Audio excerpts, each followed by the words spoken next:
Dear God, has it been a week? Ooh.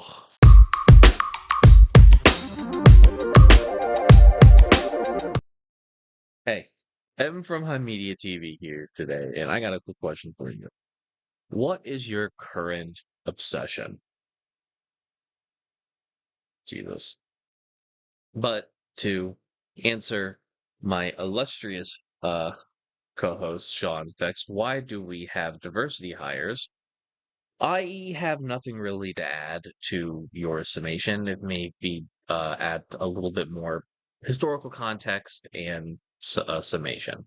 So in the aftermath of the civil rights movement in the Civil Rights Act of 1964, um, Lyndon B. Johnson and subsequent Democratic administrations focused on they put a little bit of money, a very paltry amount, into a council that basically was to help guide and dictate to American corporations, hey, here are some changes that you're going to need to do to, make to like include more black and brown people in your hiring processes. And, Reagan tried to get rid of these things, and corporate America fought back vehemently, which is wild given this was the resurgence of the conservative movement in the United States, especially, consequences that we are still dealing with in today's day and age. I think, Sean, you said in your video that you talked about that, black people and brown people like their starting line is like 40 feet back and got rocks and trees in front of it. It's that is not an accurate way of describing it, but I think I want to add a little bit more context. Remember, in America, people were so racist in the systems that be were so racist and awful from every point, from government to corporations to existing day to day on the street. And this is mainly me talking to like my fellow white folks here that that those worldviews from generations ago are still being felt to today's day and age. Like one of the issues that is even in hiring that will happen is uh either consciously or subconsciously, despite there being laws in the books to prevent discriminative practices, hiring managers will see somebody with a very visibly black or ethnic name and either consciously or subconsciously not consider them, or see an address on somebody's form that's like, oh, that is a black ass part of the city, and not consider them for a position. These are the ways that a lot of hiring managers, whether they are notably doing it or not, are still implementing discriminatory policies. You know, things like traditionally black hairstyles, which are normal and fine, or traditionally black names. There is a showing that hiring managers consider through a double blind tests have shown they consider people with those kinds of hairstyles or those kinds of names less professional than people with that look like me, or and with the name Evan. There's a reason why there is a lot of black folks that deliberately give their children white fucking names.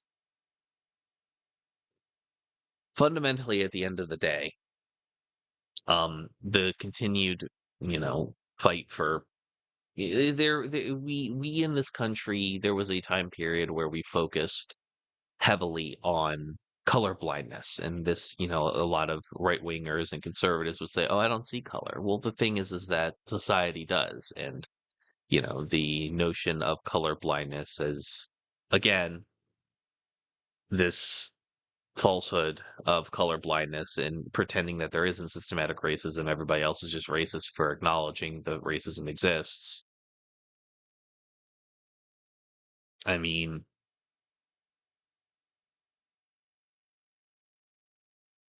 This is where we're at now. So now on to the main thing in its entirety. What is your current new obsession? Mine happens to be a wonderful little game called Path of Exile. So, for those who are unaware, Path of Exile was a response to Diablo 3 back in the day when that was not going well. And it is a game with an over 10-year pedigree and is very, very popular at present due to the advent of um, Path of Exiles 2, which is a more Diablo 2 style, Diablo 4 style, like more deliberate, action RPG.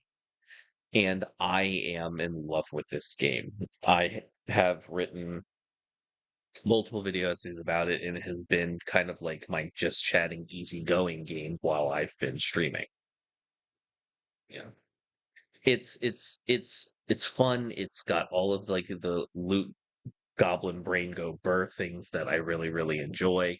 And the leveling experience has been nothing if not like one of like but very enjoyable. I've gotten multiple um uniques and mythics like items and stuff, and I even this is a game that very much feeds into the loot goblin mentality. I'm playing a witch, which is basically plays the same as the necromancer from uh uh, Diablo. But even with that, I don't necessarily have to play a Necromancer playstyle. There's plenty of other options.